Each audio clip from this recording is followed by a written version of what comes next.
अब मैं इसको आपको टेस्ट करके दिखाता हूँ। ये देखो, ये देखो, ये देखो, ये देखो। मैं वीडियो में थोड़ा सा कुछ इम्प्रूवमेंट लाने के लिए थोड़ा सा कोशिश कर रहा था, तो आई होप मेरा इस वीडियो में आपको वो इम्प्रूवमेंट नज़र में आए, और हो सके तो कुछ कमेंट भी कर देना कि मुझे और कितना इम्प्रूव करना होगा वीडियो में, तो मुझे समझ में आ जाएगा। तो चलिए आज का जो टॉपिक है उस पर हम बात कर लेते हैं। तो आज का टॉपिक, जैसा कि आपने थंबनेल में देखा है, कि हम लोग शॉक प्रूफ एक एलईडी टेस्टर बना रहे हैं। तो शॉक प्रूफ यानी कि आपको हाथ से छूने पर शॉक नहीं लगेगा। जैसा कि आप देख सकते हो, यही उन एलईडी टेस्टर का प्रोब्स होगा, और इसमें जो मैं ट्रांसफार्मर यूज़ कर रहा हूँ वो ट्रांसफार्मर ये है। तो यहाँ पर सबसे पहले मैंने एक स्टेप डाउन ट्रांसफार्मर लिया है, और इस स्टेप डाउन ट्रांसफार्मर में मैं 12 2 एम्पियर का मैंने लिया है। और इस ट्रांसफार्मर का आउटपुट से इनपुट सेक्शन इस तरफ से है, और इनपुट में आपको हमेशा रेजिस्टेंस चेक करना होता है। तो ट्रांसफार्मर में जिस साइड का रेजिस्टेंस सबसे ज़्यादा वैल्यू बताएगा, मतलब इम्पीडेंस, उस साइड आपका हो जाएगा ट्रांसफार्मर का एसी इनपुट सेक्शन। मतलब आपका स्विच बोर्ड से लेके जो 220 वोल्ट आएगा वो उसी साइड में कनेक्ट होगा, मतलब उस साइड से आपको जोड़ना होगा आपका बोर्ड से बिजली का तार, ठीक है। और यहाँ पर उसके ऑपोजिट साइड में, इस साइड में आपका आउटपुट सेक्शन होगा। तो आउटपुट सेक्शन का आप अगर रेजिस्टेंस वैल्यू चेक करोगे तो इनपुट सेक्शन से आउटपुट सेक्शन का रेजिस्टेंस वैल्यू कम होगा, तो वो साइड आपका बन जाएगा आउटपुट सेक्शन। कुछ कुछ ट्रांसफार्मर में आपको लिखा हुआ भी मिल जाएगा। अगर आपका ट्रांसफार्मर में लिखा हुआ नहीं मिलता तो उस हिसाब से मैंने इसको बताया, ठीक है। तो चलिए आप बाकी काम हम लोग कर लेते हैं। इसका कनेक्शन, तो सबसे पहले यहाँ पर देखो 12 इंटू 12 2, यानी कि यहाँ पर 2 एम्पियर का ये येलो और 2 ब्लैक वायर है, ठीक है। तो हम इन तीनों वायर में कनेक्शन करेंगे, और यहाँ पर इन दोनों वायर को हम छोड़ देंगे, क्योंकि ये 28 है। अगर 28 लूँगा तो मुझे 60 वोल्ट के ऊपर ज़्यादा वोल्टेज आ जाएगा डीसी में। तो 60 वोल्ट से ऊपर डीसी हमें शॉक लग सकता है। हाँ, डीसी में भी शॉक लगता है अगर आपका वोल्टेज 60 वोल्ट डीसी से ऊपर चला जाता है तो। और ऐसा नहीं है कि डीसी में शॉक कम लगता है, अगर डीसी पकड़ लेना तो नहीं छोड़ेगा, एसी जैसे छोड़ देता है पर डीसी नहीं छोड़ेगा। इसीलिए हम लोग 2 एम्पियर में काम करेंगे। अगर आपके पास 1 एम्पियर, हाफ एम्पियर भी हो तो भी चलेगा। अगर आप नया ख़रीदना चाहते हो ट्रांसफार्मर ये वीडियो देख के, तो मैं कहूँगा आप 12 हाफ एम्पियर का ट्रांसफार्मर ख़रीदें, उससे आपका काम चल जाएगा, या 14 या 18 इससे ज़्यादा नहीं। हम बिजली का कनेक्शन करने से पहले हम मल्टीमीटर से चेक कर के देखेंगे कि इसका इनपुट सेक्शन कौन सा है, आउटपुट सेक्शन कौन सा है। तो इनपुट और आउटपुट का मैं इतना ध्यान से आपको क्यों बता रहा हूँ बार बार, क्योंकि अगर आपने गलत कनेक्शन कर दिया और आपने गलती से छू लिया तो आपका ऊपर का टिकट कट जाएगा, ठीक है। क्योंकि ये स्टेप डाउन ट्रांसफार्मर उल्टा कनेक्शन करने पे स्टेप अप हो जाता है। फिर यहाँ से आप, अगर इसमें आप 220 वोल्ट कनेक्ट नहीं करके यहाँ पर आप कनेक्ट कर दोगे ना, तो यहाँ से 4-5 हज़ार का सप्लाई आ जाएगा वोल्टेज का, ठीक है। इसीलिए मैं बहुत ध्यान से आपको ये चीज़ सिखा रहा हूँ, तो बहुत ध्यान से करना। ट्रांसफार्मर से लेके बहुत लोगों ने ट्रांसफार्मर में काम किया है, तो वो लोग उतना ध्यान से नहीं बताते, पर ट्रांसफार्मर बहुत ही अच्छा चीज़ है और बहुत रिस्की भी है, तो इसलिए मैं बताना ज़रूरी है। तो यहाँ पर देखो 2 ओम आ रहा है, 2 हमारा 12 में, और 0-12 के बीच में हमें कितना ओम प्राप्त होता है, देखो 1 ओम आएगा, ठीक है।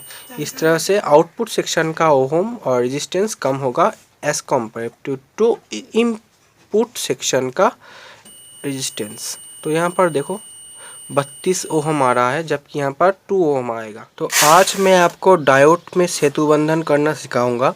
एक्चुअली मैं ब्रिज रेक्टिफायर बनाना आपको सिखाऊंगा। तो यहाँ पर आप जो डायोड देख रहे हो, ये 1N4007 का 4 डायोड है, और इसका ब्रिज रेक्टिफायर मैंने बनाया है। तो सबसे पहले ब्रिज रेक्टिफायर में आप देखो, यहाँ पर डायोड का 2 सिल्वर साइड आपस में कनेक्ट है, और यहाँ से आपका पॉजिटिव आउटपुट निकलेगा, डीसी पॉजिटिव।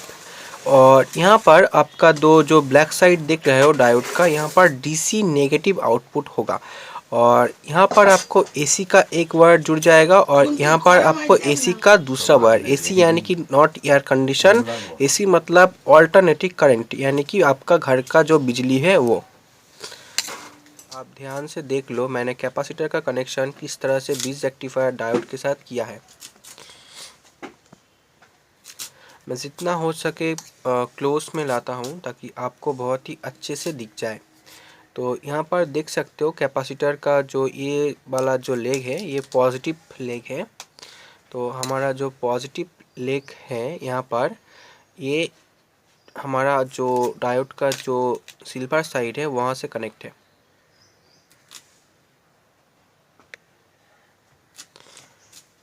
ठीक है, और यहाँ पर जो कैपेसिटर का नेगेटिव साइड है, ठीक है, वो डायोड का ब्लैक साइड से कनेक्ट है।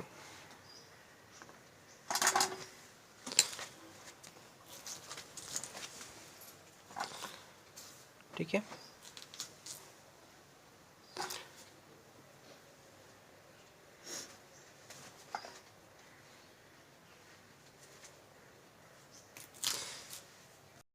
तो ट्रांसफार्मर से ब्रिज रेक्टिफायर का कनेक्शन करने से पहले, कैपेसिटर लगाने से पहले कुछ बातें आपको ध्यान में रखना होता है।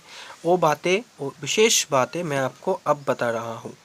देखो, हमेशा आपका जो ट्रांसफार्मर से आया है जो इनपुट जो ब्रिज रेक्टिफायर में कनेक्ट हुआ है, मतलब ट्रांसफार्मर से आउटपुट से निकला हुआ जो पावर है, वो जो इनपुट में यहाँ पे कनेक्ट हुआ है उसका जो वैल्यू है, यहाँ पर कितना वैल्यू है, 12 × 12 यानी कि 24 वोल्ट।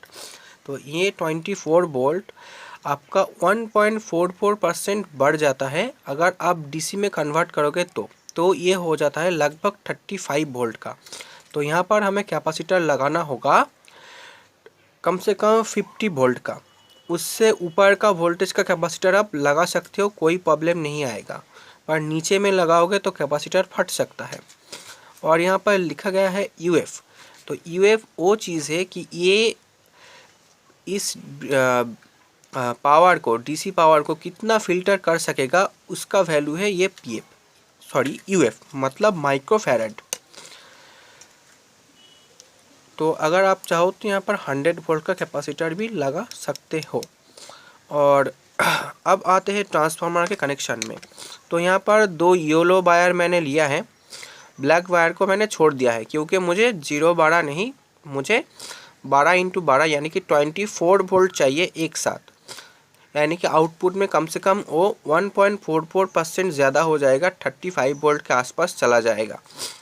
तो यहाँ पर कोई भी आपको दो वायर ले लेना है, 12 और 12 का। ये ट्रांसफार्मर अपने हिसाब से पॉजिटिव और नेगेटिव कनेक्ट कर लेगा। मतलब एसी में एक्चुअली क्या होता है कि पॉजिटिव और नेगेटिव नहीं होता, इसीलिए कोई भी दो वायर आप डायोड का जो एसी पॉइंट है वहाँ पर आप लगा सकते हो। ठीक है, और आउटपुट का जो पॉइंट है वो आपको अपने हिसाब से ठीक ठाक करके लगाना होगा। और इसके बीच में अभी मैं कैपेसिटर से आउटपुट की तरफ रेड वायर के बीच में एक 470 ओम का रजिस्टर लगाऊंगा। तो यहाँ पर देख सकते हो 38.9 मतलब 40 के आसपास वोल्टेज आ रहा है। तो अभी ये बिल्कुल ऑन है। चलिए अब मैं आपको दिखाता हूँ इसको टच करके। ये देखो ये काम कर रहा है। और ये यहाँ पर जो ये आप MCBC देख रहे हो ना LED का, ये स्ट्रीट लाइट का है। यहाँ पर मैं डायरेक्ट आपको छू के दिखाता हूँ, ये देखो। ठीक है, मैं यहाँ पर एकदम अब मैं इसको आपको टेस्ट करके दिखाता हूँ। ये देखो, ये देखो, ये देखो, ये देखो। ठीक है, एक साथ सारा लाइन में टेस्ट कर रहा हूँ यहाँ पर। ये देखो, ये देखो।